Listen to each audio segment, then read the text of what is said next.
U Dorien tinsab fis-seba' sema, għax tinsab ħdej George Mallija, jien insertajt segwaċi kif konna ngħidu, insertajt segwaċi kbira tax-xogħol tiegħek u ħajkolli mill-ewwel insaqsik x'jispirak inti, ma x'jispirak? Mela l-ewwel ngħidu l-ewwel net li s-sema hija baxxa ħafna f'dal każ, jekk kull ma nista' ngħid, imma żomma.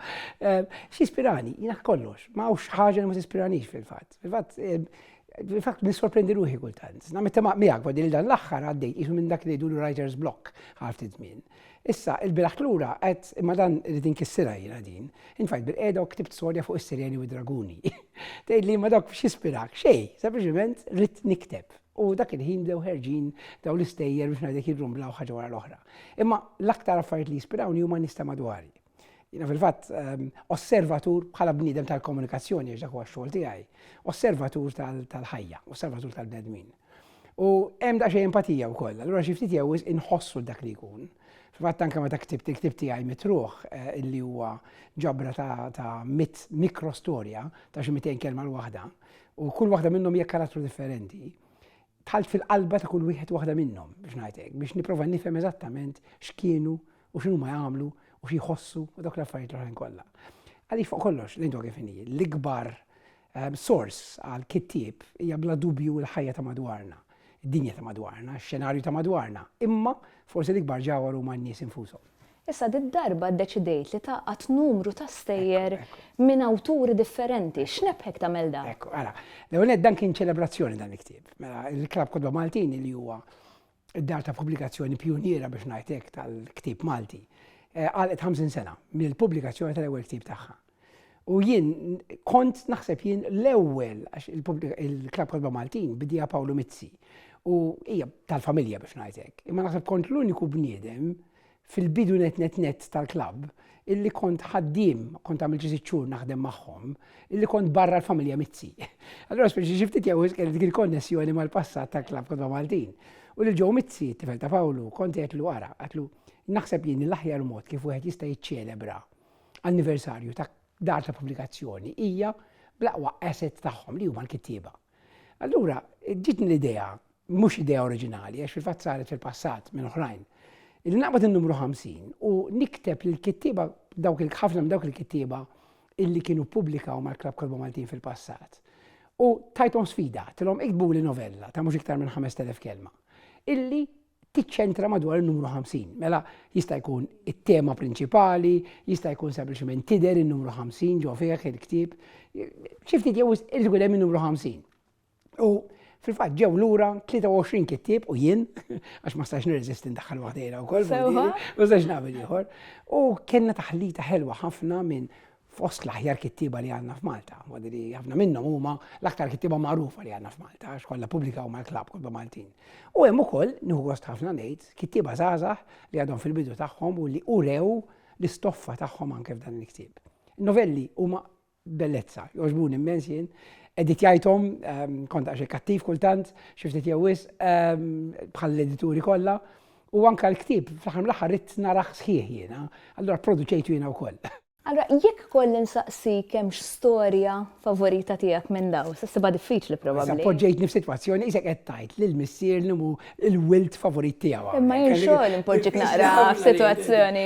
Ara, il-kittieba li l-aktar forsi spikkaw f'dan il-ktieb huma dawk biex ngħidlek li bl-Ingliż ngħidulhom the usual suspects. Mela għandek nies bħal Trevor Zara, nies bħal Charles Asa, nies bħal Emmanuel Mifsud, Adrian Grima, sewa Norbert Attard, tifhimni x'rid ngħid. Dawn huma l-kittieba li biex ngħidlek għandhom isimhom marbut mal-kidba moderna Maltija.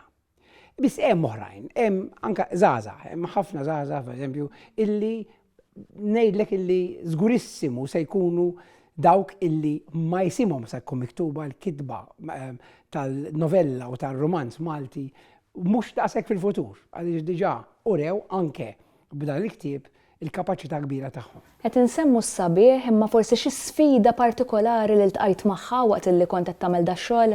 Meta inti qed teditja x-xogħol ta' ħadd ieħor dejjem għandek sfida, għax l-ewwel nett għandek l-isfida li dan kien ktieb li jiena rrid nibdieħu nispiċċah. Mela l-ġew għatlu anke l-qoxra ħampenġija jiena ħanipproduċih ħantijulek lest kemm iddaħħlu fl-istampa. Li għana tiegħi għax rid naraħ lest, rid naraħ komplut. Jina għalija ktib qatt huwa biss il-kontenut, ktib huwa pakket sieħ. Sewa, forsi kif taf Dorjan, jien niktab ukoll l-atfal, u mpenġi ukoll l-atfal. U ma nistax jien stess l-ewwel wieħed sirt anke nikteb direttament ġol InDesign biex jiena stess nara il-forma li qed jieħu il-kitba tiegħi, x-xeħta viżwali hija importanti ħafna.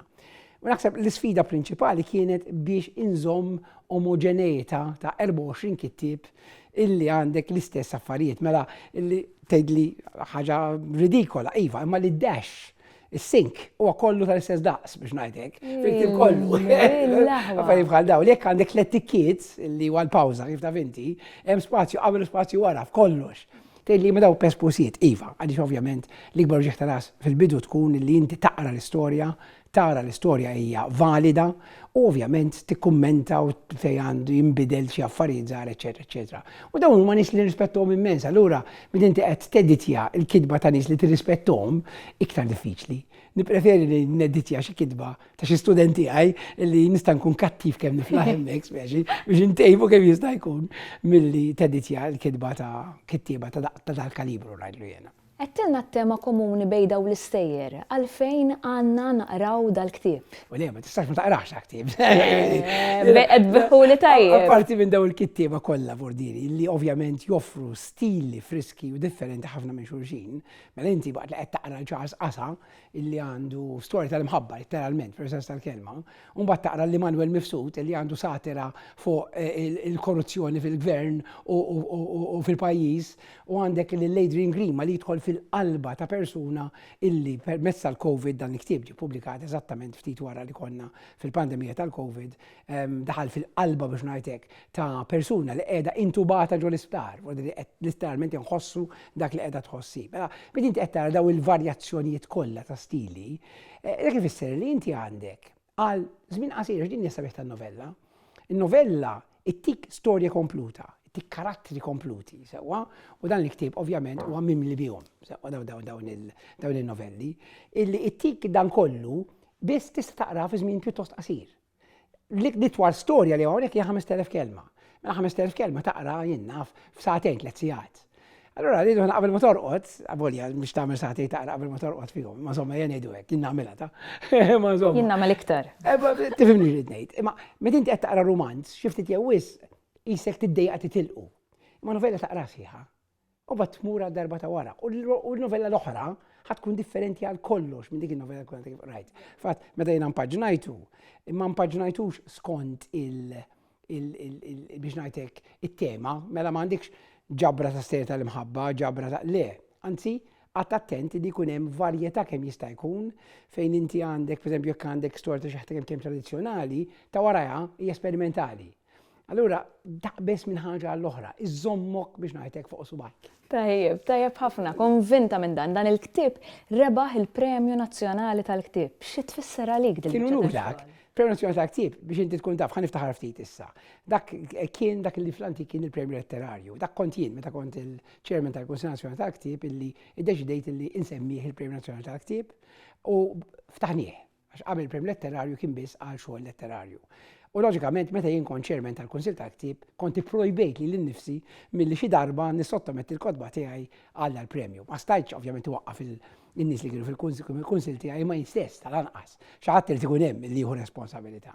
Allura kienet jibsa għalija, dak għamil 9 snin jiena chairman, allura f'9 snin ma stajt qatt qabel kont irbaħt il-Premju Letterarju b'xi affarijiet oħrajn.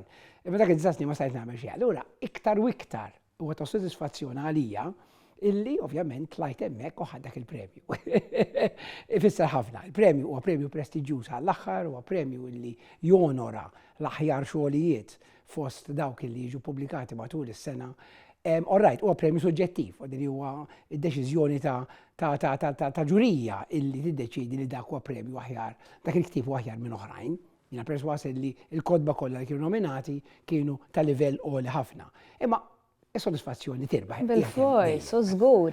Tal-aħħar naf kemm temmen fix-xogħol ta' tfal u taż-żgħażagħ dejjem hemmhekk tistinka propju għalhekk il-messaġġ ta' dawk illi forsi kultant jiddejqu jagħmlu dak il-pass tant importanti biex jikdbu, jaqraw, jirriċerkaw u jerġgħu jikdbu. il-kidba huwa wieħed mill-isbaħ modi ta' kif wieħed jesprimi lilu nnifsu. U meta dak li jkun qed jikteb biex ngħidlek f'mod kreattiv, allura mhux sempliċement qed tikteb djarju għalkemm dak huwa biżejjed ta' imma qed tikteb f'mod kreattiv, qed tikteb storja, eċetera, eċetera. Qed tpoġġi biex ngħidlek ruħek ġo fiha, qed tħoss in-nies ta' madwarek u toħloq karattri li huma mibnijin fuqhom. Dak huwa ta' sodisfazzjon kbir u iġalek tikber. Iġalek tikber bħala persuna.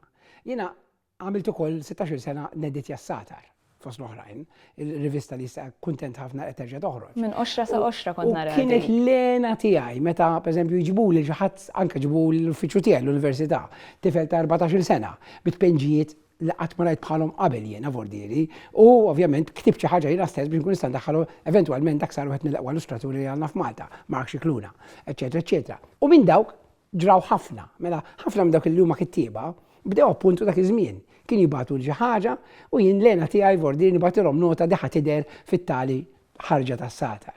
Ovvjament bokka, bokka lihom u bokka lija. Għaliex ma hemm xejn, ara, jien naħseb illi l-aktar xogħol ta' sodisfazzjon mix-xogħlijiet kollha li jeżistu huwa x-xogħol tal-majjistra. Illi tgħin li t-tarbija titwielet. Mela li inti qed tgħin xi ħaġa titwielet, xi ħaġa kreattiva titwielet, hija xi ħaġa fenomenali.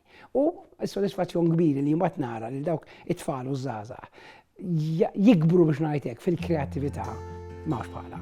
George Mallia mill-ġdid x'unur li ninsabaw ħdej, grazzi ħafna. L-unur kollu tiegħi. Ħafna prosa ta' awguri kbira. Grazzi lilek.